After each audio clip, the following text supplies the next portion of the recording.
Back at the factory in Dublin, the production line is churning out millions of jelly beans. In the complex production process is creating those chewy centres, known as the core.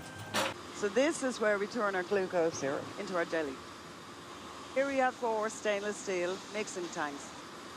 Our first one is our pre-mix tank, and this is where we make the base recipe for our jelly bean. 450 kilos of glucose syrup, enough to make 1 million jelly beans, is pumped through warmed pipes to the pre-mix tank, along with 50 litres of water to make the syrup easier to mix. It gets a good stir for 20 minutes in the first tank before passing into a second holding tank. As the mix is heated, the starch granules absorb water and swell. As the mix is piped into the jet cooker, an injection of steam flash heats the liquid to 140 degrees Celsius.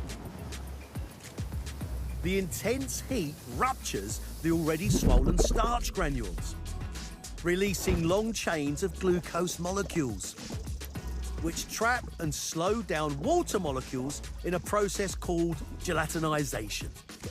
And as the mix cools down, the chains move slower and bond with each other, forming a gloopy jelly. Cooked mass is just dropping down through this pipe, and then we're just going to let it drip down, and you'll see where it's starting to gel. To transform my plain core, we need colour and flavour. The factory in Germany creates a secret blend of colour from fruit and vegetables. Just 900 millilitres of flavour and 100 mils of colour are enough to turn the plain mix into half a tonne of resplendent raspberry, enough to make more than 500,000 jelly bean centres. Every batch is coloured by hand and gets a fruity boost from 4 litres of concentrated fruit juice, plus a litre of citric acid as a flavour enhancer. My raspberry mix is pumped into this ingenious heated hopper, which shakes to stop it setting. Underneath are 7 rows of nozzles, 60 nozzles per row.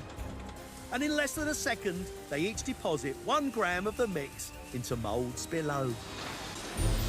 To create these incredible moulds, plastic trays are filled with the same cornstarch we use to make my raspberry mix. Then a press creates the jelly bean shape. By absorbing water, the starch makes the core not gooey, but chewy. And more than 4 days into production, the trays are tipped into a rotating drum to demould the cores. My demoulded cores travel on through a steamer that gently heats them just enough to make them sticky before passing through another rotating drum where they're coated in sugar. These 15 splendid machines are called pans. Each one holds a different flavoured bean. First job, pour the raspberry syrup onto the bean's chewy cores. This sticks to the sugar they were dusted in when they were unmoulded, creating the first layer of the shell. I'm adding 25 kilos of sugar to the pan, which absorbs the colour and flavour of the raspberry syrup. When sugar crystals begin to appear on the outside of the bean, it's time for the next layer of the shell. More syrup, then more sugar.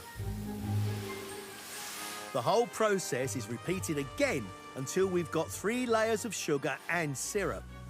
This powdered sugar is much finer than the sugar we use to engross the beans. What this will do now is it'll smooth the bean out, give them a smooth shell at the end.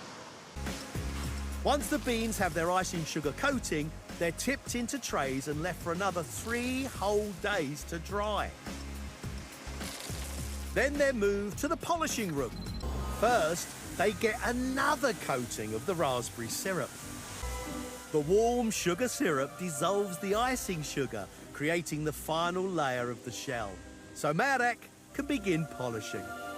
He uses 3 different products to create the perfect polish, starting with beeswax. The next polishing product is carnauba wax. To seal the wax layers, we're using confectionery glaze. It'll take yet another day for the shiny shells of my jelly beans to dry. Each of the 36 varieties of beans is kept in a designated lane.